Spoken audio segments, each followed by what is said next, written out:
पद्म पुराण के अनुसार राधा रानी वृषभानु नामक वैश्य गोप की पुत्री थी। उनकी माता का नाम कीर्ति था। राधा का पहला नाम वृषभानु कुमारी था। बरसाना राधा के पिता वृषभानु का निवास स्थान था। पौराणिक कथा के अनुसार एक बार राधा रानी स्वर्गलोक से बाहर चली गई। जब इस बात के बारे में भगवान श्री कृष्ण को पता चला तो वह विरजा सखी के साथ घूमने लगे। जब किशोरी जी स्वर्गलोक में आई तो उन्हें इस बात का पता चला और वो क्रोधित हो गई।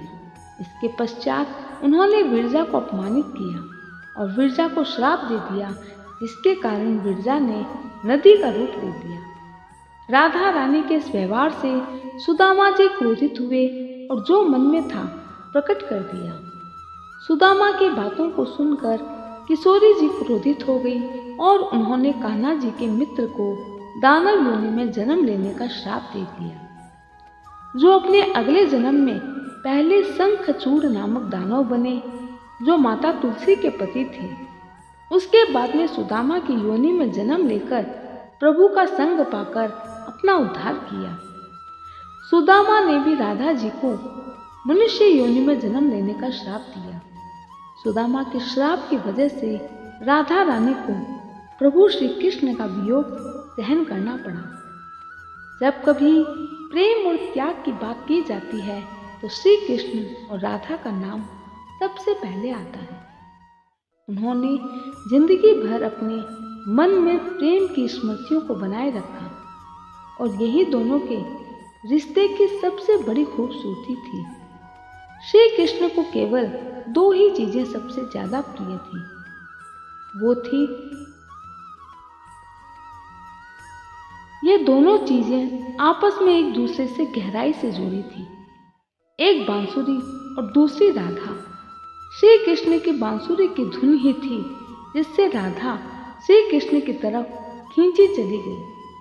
राधा की वजह से श्री कृष्ण बांसुरी को हमेशा अपने पास ही रखते थे। भले ही श्री कृष्ण और राधा का मिलन ना हो सका, लेकिन उनकी बांसुरी उन्हें हमेशा एक सूत्र में बांधे रखी। एक बार नंद बाबा श्री कृष्ण को लिए भांडेर वन से काफी आगे निकल आए। अचानक बादल गरजने लगे और आंधी चलने लगी। नंद बाबा ने वहीं वृक्षों की ओट में शरण ली और विश्राम करते करते उनकी आंख लग गई। इतने में सुंदर वस्त्र आभूषणों से सजी राधा जी प्रकट हुई। भगवान श्री कृष्ण युवा रूप में आ गए। वहां एक विवाह मंडप बना और विवाह की सारी सामग्री सुसज्जित रूप में वहां थी। भगवान श्री कृष्ण राधा जी के साथ उस मंडप में सुंदर सिंहासन पर विराजमान हुए। ब्रह्मा जी प्रकट हुए और भगवान श्री कृष्ण का गुणगान करने के बाद ब्रह्मा जी ने उन दोनों का प्राणी ग्रहण संस्कार करवाया और दक्षिणा में प्रभु से उनके चरणों की भक्ति मांगी। विवाह संपन्न करने के बाद ब्रह्मा जी लौट गए और वो नवविवाहित युगल ने हंसते खेलते कुछ समय यमुना के तट पर बिताया और कुछ समय पश्चात अपने वास्तविक स्वरूप में आ गए। कृष्ण राधा के बीच दैहिक संबंधों की कोई अवधारणा शास्त्रों में नहीं है, इसलिए इस प्रेम को आध्यात्मिक प्रेम की श्रेणी में रखा जाता है। भगवान श्री कृष्ण से राधा रानी पहली बार जब अलग हुई तब मामा कंस ने बलराम और श्री कृष्ण को आमंत्रित किया हुआ था। वृंदावन के लोग यह खबर सुनकर दुखी हो गए। मथुरा जाने से पहले श्री कृष्ण राधा से मिले थे। राधा कृष्ण के मन में चल रही हर गतिविधि को जानती थी। राधा रानी को अलविदा कहकर श्री कृष्ण उनसे दूर चले गए। श्री कृष्ण राधा रानी से ये वादा करके गए कि वो वापस आएंगे, लेकिन कृष्ण राधा रानी के पास वापस नहीं आए। मथुरा में कंस के वध के पश्चात भगवान द्वारिका चले गए, जहां उन्होंने अपना घर बसाया, जहां उनकी 16,108 रानियां थीं, लेकिन हृदय में उनके सदैव राधा बसती थी। एक बार रुक्मिणी ने प्रभु से पूछा, प्रभु हम आपकी सेवा में कभी कोई कमी नहीं छोड़ते, लेकिन फिर भी आपके मुंह में सदैव राधा राधा ही नाम रहता है, भला ऐसा क्यों? तब प्रभु ने कहा, ठीक है रुक्मणी, मैं तुम्हें तुम्हारे सवालों का जवाब दूंगा। पहले तुम अपने आने का प्रयोजन बताओ। तब रुक्मणी बोली, प्रभु मैं आपके लिए गर्म दूध लेकर आई थी। तब भगवान श्री कृष्ण जैसे ही पीने के लिए अपने मुंह से लगाए, प्रभु के मुंह से निकला, आह श्री राधे। तब रुक्मणी घबरा गई, बोली, क्या हुआ प्रभु, मुझसे कोई गलती हुई? तब प्रभु बोले, नहीं रुक्मणी, दूध थोड़ा सा गर्म ज्यादा था, बस इसीलिए। कोई बात नहीं, अब मैं तुम्हारे सवालों का जवाब देता हूँ। यहाँ से कुछ दूरी पर राधा का महल है, तुम वहाँ जाओ और राधा से मिलो। अभी वो सोई नहीं होगी, जागी हुई है। राधा को देखते ही तुमको तुम्हारे सभी सवालों के जवाब मिल जाएंगे। तब रुक्मणी जी जो आज्ञा कहकर वहाँ से निकल पड़ी। रुक्मणी जी राधा जी से मिलने उनके महल में पहुंची। राधा जी के कक्ष के बाहर अत्यंत खूबसूरत स्त्री को देखा और उनके मुख पर तेज होने के कारण उन्होंने सोचा यही राधा रानी है और उनके चरण छूने लगी। तब दासी बोली, मैं तो राधा जी की दासी हूँ। राधा रानी तो आपको सात द्वार के बाद आपको मिलेगी। रुक्मणी जी ने सातों द्वार पार किए और हर द्वार पर सभी दासियां इतनी सुंदर, न जाने राधा रानी कैसी होंगी। ऐसे न जाने हजारों सवाल रुक्मणी के मन में उठ रहे थे। और अंत में रुक्मणी जी जब राधा रानी के शयन कक्ष में पहुंची तो ये क्या, इतना तेजस्वी चेहरा, मानो करोड़ों सूर्य राधा रानी के कक्ष में पहरा दे रहे थे। लेकिन राधा रानी के शरीर पर इतने छाले कैसे? माता रुक्मणी ने देवी राधा से अपनी जिज्ञासा पूछी। राधा रानी बोली, लगता है प्रभु को किसी ने गर्म दूध दे दिया। यह छाले उसी गर्म दूध की वजह से है। रुक्मणी सहसा ही उनके चरणों में गिर पड़ी। वो समझ गई राधा कृष्ण से अलग नहीं है।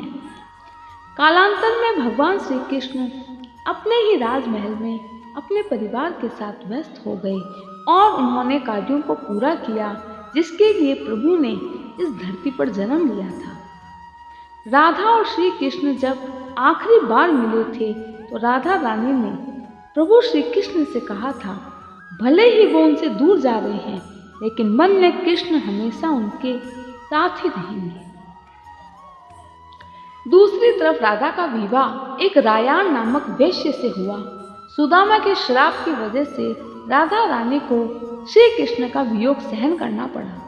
राधा ने अपने दाम्पत्य जीवन की सारी रस्में निभाई, लेकिन उनका मन तब भी श्री कृष्ण के लिए समर्पित था। श्री कृष्ण ने भी अपने दैवीय कर्तव्य निभाए। सारे कर्तव्य से मुक्त होने के बाद अंत समय में राधा रानी आखिरी बार अपने प्रियतम श्री कृष्ण से मिलने द्वारिका पहुंची। कृष्ण की रुक्मणी और सत्यभामा से विवाह के बारे में सुनकर राधा रानी जरा भी दुखी नहीं हुई। इतने दिनों के बाद जब प्रभु ने अपनी प्रियतमा राधा को देखा तो घंटों एक दूसरे में खो गए। दोनों संकेतों की भाषा में एक दूसरे से काफी देर तक बातें करते रहे। राधा को कान्हा की नगरी द्वारिका में कोई नहीं पहचानता था। कृष्ण ने उन्हें महल में एक देविका के रूप में नियुक्त किया। दिन भर राधा रानी महल में रहती और महल से जुड़े कार्य देखती।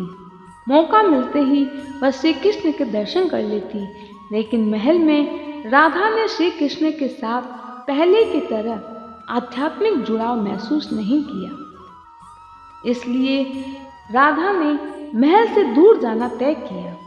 उन्होंने सोचा दूर जाकर दोबारा श्री कृष्ण के साथ गहरा आत्मीय संबंध स्थापित कर पाएंगे। कृष्ण ने राधा से कहा वो उनसे कुछ मांगे, लेकिन राधा ने मना कर दिया। कृष्ण के दोबारा अनुरोध करने पर राधा रानी बोली, आखिरी बार उन्हें बांसुरी बजाते देखना चाहती है। श्री कृष्ण ने बांसुरी ली और बेहद सुरीली धुन में बजाने लगे। श्री कृष्ण ने दिन रात बांसुरी बजाई जब तक राधा आध्यात्मिक रूप से श्री कृष्ण में विलीन नहीं हो गई। बांसुरी की धुन सुनते सुनते राधा ने अपने शरीर का त्याग कर दिया। कृष्ण जानते थे उनका प्रेम अमर है, बावजूद वे राधा की मृत्यु को बर्दाश्त नहीं कर सके। कृष्ण ने प्रेम के प्रतीकात्मक अंत के रूप में बांसुरी तोड़कर झाड़ी में फेंक दी। उसके बाद श्री कृष्ण ने जीवन भर बांसुरी या कोई अन्य वादक यंत्र नहीं बजाया। जय श्री कृष्ण। जब राधा रानी के माता पिता ने राधा रानी का विवाह रायान नामक वेश्य के साथ उनका संबंध निश्चित कर दिया, उसी समय राधा ने घर में अपनी छाया को स्थापित करके खुद अंतर ध्यान हो गई।